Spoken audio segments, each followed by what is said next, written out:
दोस्तों आज की वीडियो हम देखने वाले हैं दोस्तों, जो हमारे पास ट्रांसफार्मर होता है। ट्रांसफार्मर में एक वर्ड आता है दोस्तों, वेक्टर ग्रुप। वेक्टर ग्रुप का मतलब क्या होता है? मतलब कि अगर देखा जाए तो जो ट्रांसफार्मर के नेम प्लेट होगा तो उसमें आपने देखा होगा एक वेक्टर ग्रुप होता है, जैसे YY11 हो गया या फिर DYN11 हो गया। आखिर इसका मतलब क्या होता है? आज की वीडियो का टॉपिक हमारे यही रहने वाला है दोस्तों कि इसी ट्रांसफार्मर वेक्टर ग्रुप का क्या मतलब है। सबसे पहले देखिए दोस्तों, तो वेक्टर ग्रुप का ये मतलब होता है, जो हमारे पास थ्री फेज ट्रांसफार्मर होता है। जो थ्री फेज ट्रांसफार्मर के वाइंडिंग कॉन्फ़िगरेशन के लिए, मतलब वाइंडिंग को पता लगाने के लिए हमारा जो वेक्टर ग्रुप का किया जाता है, वेक्टर ग्रुप मतलब दिया जाता है।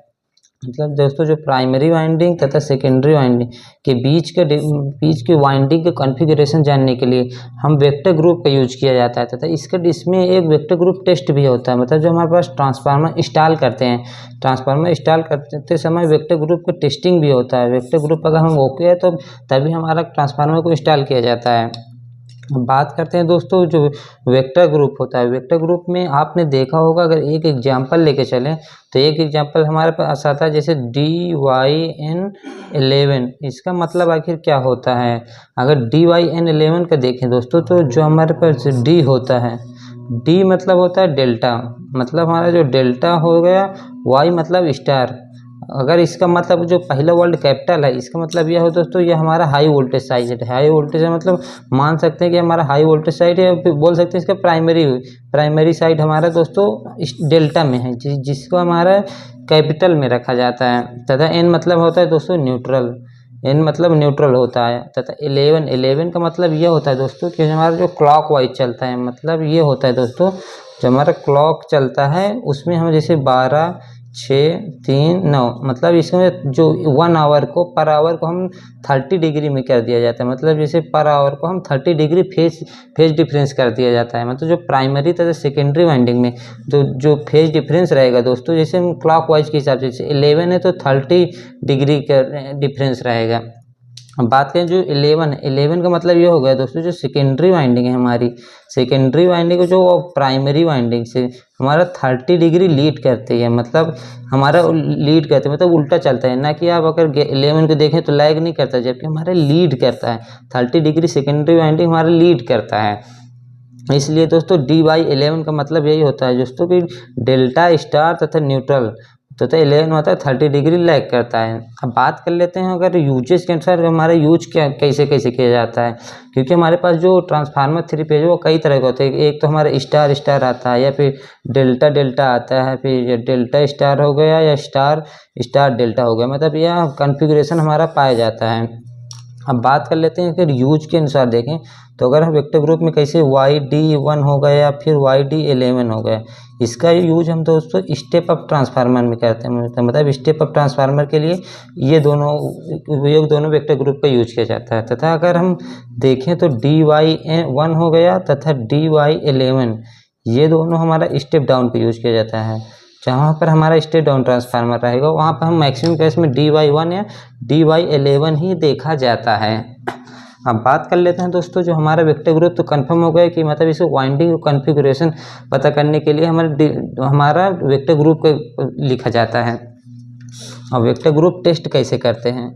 अगर टेस्टिंग की में आप बात करें, आपसे इंटरव्यू में पूछ लिया जाए, अगर टेस्टिंग के लिए इंटरव्यू दे रहे हैं दोस्तों, तो उसमें वेक्टर ग्रुप हम टेस्ट कैसे करते हैं? अगर हम एग्जांपल लेके चलते हैं, DY11 को ले लेते हैं।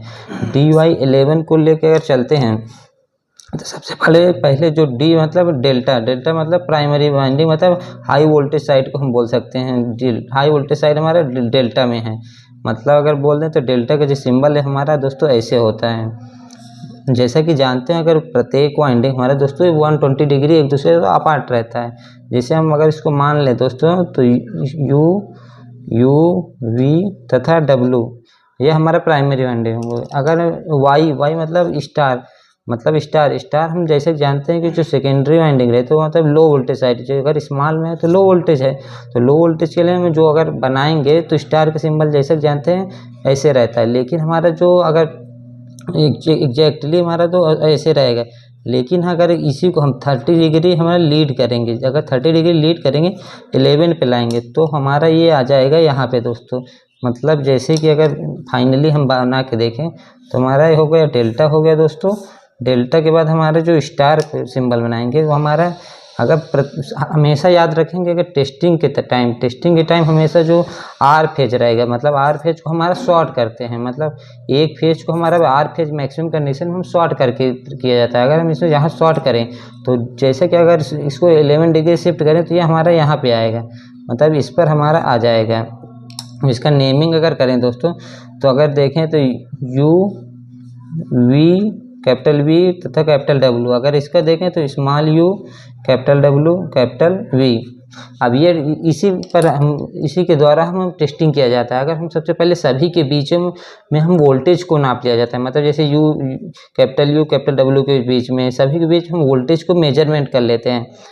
तथा इसमें अगर हम कंडीशन की बात करें तो हमारे पास कई कंडीशन जनरेट हुई। अगर DY11 की हम कंडीशन की बात करें तो हम अगर इसमें कंडीशन बना सकते हैं, जैसे कि हमारा हो गया दोस्तों ये अगर ये स्टार पॉइंट है तो हमारा न्यूट्रल हो गया। जैसे हमें कंडीशन बनाए दोस्तों तो यू तथा एन, फर्स्ट कंडीशन देखें तो यू तथा न्यूट्रल के बीच में जो वोल्टेज होगा दोस्तों वह वी तथा न्यूट्रल के बराबर होगा, मतलब वी तथा न्यूट्रल से हम वोल्टेज अगर मेजर करेंगे तो हमारा बराबर होगा।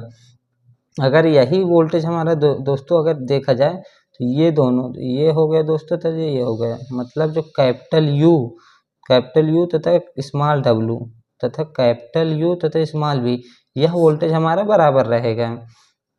तो अगर और कंडीशन हम जनरेट करें दोस्तों तो जैसे कि कंडीशन हम एक ये बना सकते हैं कि अगर हम इसको शॉर्ट कर देते हैं, डब्ल्यू को न्यूट्रल के शॉर्ट कर दें तथा हम इसके वोल्टेज को मेजरमेंट करें, मतलब जो हमारा डब्ल्यू तथा न्यूट्रल के बीच में वोल्टेज होगा दोस्तों वह डब्ल्यू तथा वी स्मॉल वी डब्ल्यू तथा स्मॉल वी के वोल्टेज में जो रहेगा वो हमारा हमेशा लेस देन रहेगा, मतलब यह इसका वोल्टेज से हमारा लेस देन रहे। इस तरह हम कंडीशन को बनाकर वेक्टर ग्रुप को टेस्ट कर सकते हैं। अगर यह सब सभी कंडीशन हमारा फॉलो करता है तो हमारा वेक्टर ग्रुप मतलब सही लाया गया है। तो टेस्टिंग के ट्रांसफार्मर टेस्टिंग के समय इसका जानना बहुत ज़रूरी होता है, क्योंकि अगर वेक्टर ग्रुप का यूज वहाँ भी आता है दोस्तों जब हम दो ट्रांसफार्मर को पैरेलल सिंक्रोनाइज करते हैं। तो पैरेलल सिंक्रोनाइज करने के लिए हमारे दोनों वेक्टर ग्रुप को हमारा दोनों को आपस में मैच करना जरूरी है, क्योंकि अगर फेज डिफरेंस वाइंडिंग का अलग अलग है, मतलब जैसे DY11 एक का है तथा DY1 हो गया, तो हमारा DY1 हो गया तो दोनों का फेज एंगल अलग है,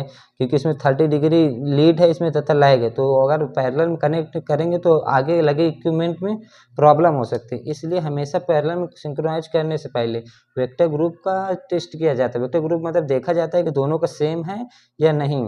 इस तरह आज की वीडियो हमने देखा दोस्तों वेक्टर ग्रुप क्या होता है।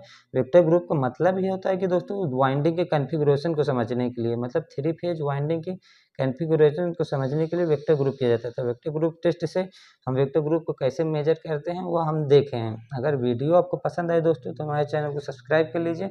मिलते हैं इसी नेक्स्ट वीडियो में। Thank you.